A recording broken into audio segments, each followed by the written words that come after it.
Hi guys, how's it going? Welcome to day 2 of Camp Nanowrimo. I hope this video finds you well and that you are having a bunch of fun writing and just getting into the spirit of the whole camp vibe. So today's video is going to come to you in 3 parts. Part 1 is going to be trail guide, part 2 is going to be rations, and part 3 is going to be talking about my novel like I said I was going to do yesterday. So, basically, I'm a very low maintenance person. Like, I don't carry around a fancy Coach purse or anything. I don't carry around a bag at all unless I'm taking my camera with me for my Project 365. So usually for like work and stuff, I just have a bunch of stuff in my pockets, like my keys and my phone and my wallet. And my other back pocket is for this little notebook and a pen. And this is a trail guide. This is a great idea to have with you all the time. Just a little notebook that you can jot down everything that you're thinking as it comes to you, because I guarantee if you think you're going to remember something, you probably won't if you don't write it down. That's how I am anyways.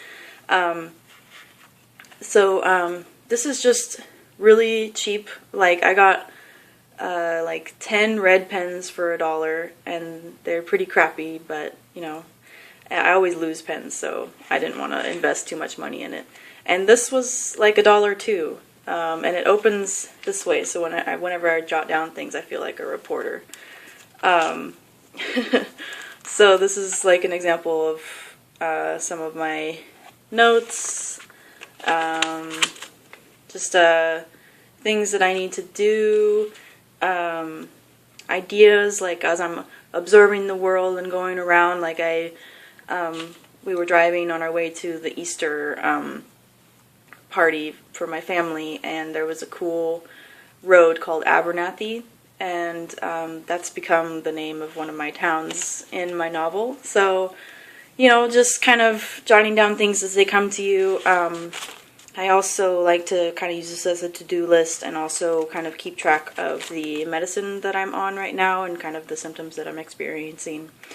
And this is a great way to jot down ideas for vlogs and anything that you're doing, really.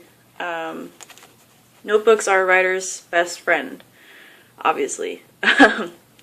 So then at the end of the day or whatever, check back with yourself, with your own, you know, mind in physical form, and make sure that you are not just writing down the ideas, but actually putting them into your novel, and checking back in with your inspiration and making sure that that ends up in your story too.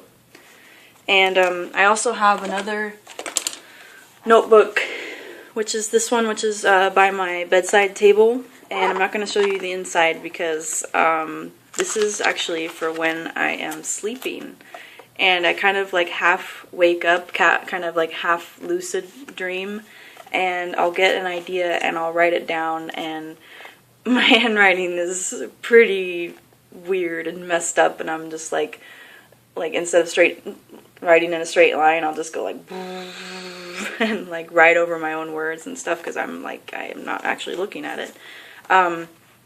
But I came up with my outline for my novel actually while I was sleeping, and I wrote it down, and that was really helpful actually, because I figured out a great way to start my novel and find the beginning to it, which is obviously helpful. And so yeah, it's great to have a notebook with you all the time, right within reach. That's going to be your trail guide. And also one by your bed is helpful too, for those times when you just get a great idea but you're all cozy in bed and you don't want to leave, or you don't want to interrupt your partner's sleeping next to you by getting up and going and turn on a light or whatever. So those are my ideas for you. Another thing that the notebook is good for is, you know, like that Pablo Picasso quote, inspiration will come to you, but it has to find you working. And I'm taking that in a literal sense because I get a lot of good ideas while I'm actually like at work, at my day job. So, but it's not always convenient to write it down because I'm sometimes like around other people. And so instead of waiting until I get home, I'll wait until I get a spare moment or whatever and write it down in my notebook and hopefully come back to it later. So yeah, I hope that helps. Yay! And then for part 2 of this rations video, I wanted to actually include this part because I have some candy that I want to eat, and I left it in its package so I could show you guys, but I really want to dig into it, so as soon as this video is over, I'm going to go eat some. So all the Easter candy is like on sale right now, so I have peanut butter M&Ms, not just one package, 2 of those, Snickers, and everything is like cute packaging. This has like eggs on it, and of course Kit Kats. Those are just some great like little incentives, like if you write a certain number of words you can reward yourself with a piece of candy, or you know, just to keep focus and everything. I like to eat candy and it's cute and fun and a little motivating. So and as far as like drinks and stuff go, coffee is always a good bet. I know Kat from Catty-tastic, she loves her Starbucks double shots, and she like has one before she vlogs, and it just gets her like hyper and crazy and ready to vlog. So I do like those too, and my favorite drink of choice is always Mountain Dew, all day, every day. Love it, love it, love it. And my boyfriend actually surprised me yesterday, and he gave me some Ghirardelli chocolates and some tulips. Isn't that really nice? He was like, this was, you know, to celebrate the start of Camp Nanowrimo. And I wasn't expecting that at all. He's not that kind of type, you know, that really does romantic, nice things. So, that was really sweet, and I appreciated it, and it just helps to know that he's thinking about me and supporting me, and that I'm not completely bugging him and annoying him with all of my yay Camp Nanowrimo talk, you know. So yeah, so now that that's out of the way, let's talk about my novel. So my novel is called The Sun Went Red, and I have been thinking about this for over a year now. And this story has bugged me to the point where I haven't even gotten any inspiration for other novels to write. This has just been my focus for the past year, basically. In February of 2012, I had this dream, and I've talked about this before in another video, but I'm going to just say it again. So my dream was that this Victorian-era lady wakes up with in a cottage all by herself, and she has a shaved head, and she is alone because her wife Dee just died, and she's still wearing her wedding dress to kind of cope with that. And she kind of hears something out in the garden, and she goes to investigate, and there's this little boy who is stealing her tomatoes, and he says that he heard that the sun went red, and he's worried that the world is ending, and so they need to like go to the church to go investigate and kind of all of that. So like when I look back on that memory of that dream, it's still really, really clear to me, and I've been kind of been chasing that original idea, but now it's very expanded and very different.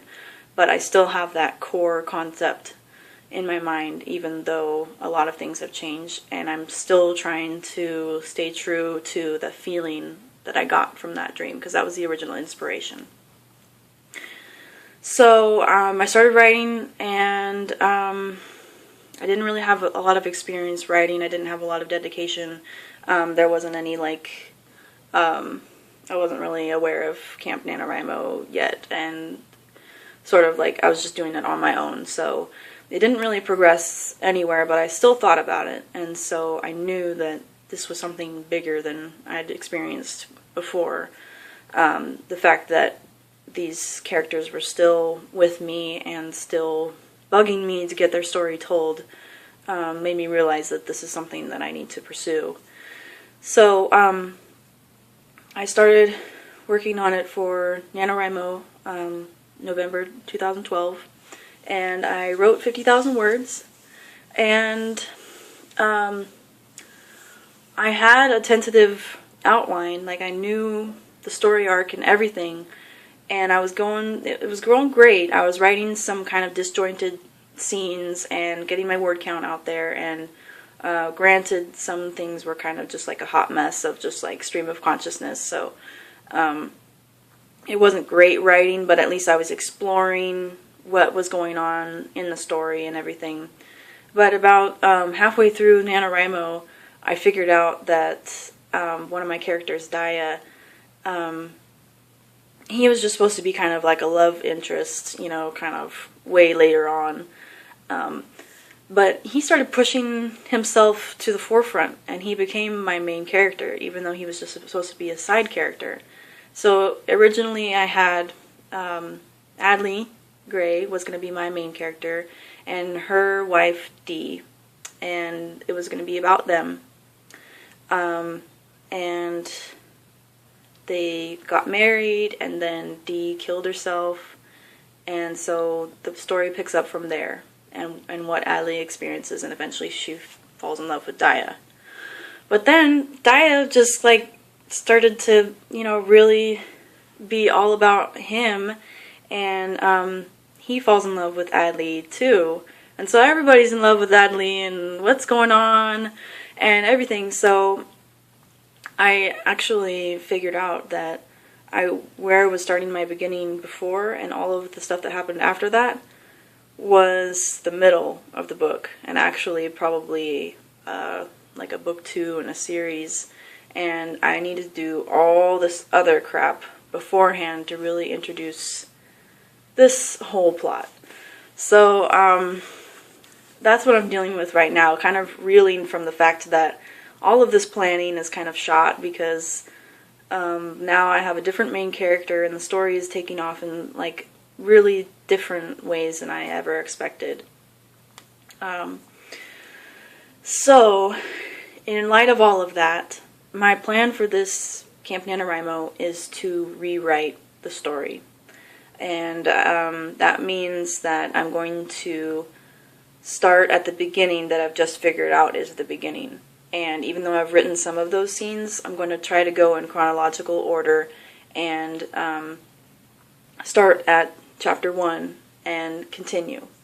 And this time around, I'm going to not just, you know, blurt out words onto paper and have like a, you know, a hot mess of just like bleh, with all the spelling errors and horribleness that was so crappy to edit, like, you know, during March or whatever.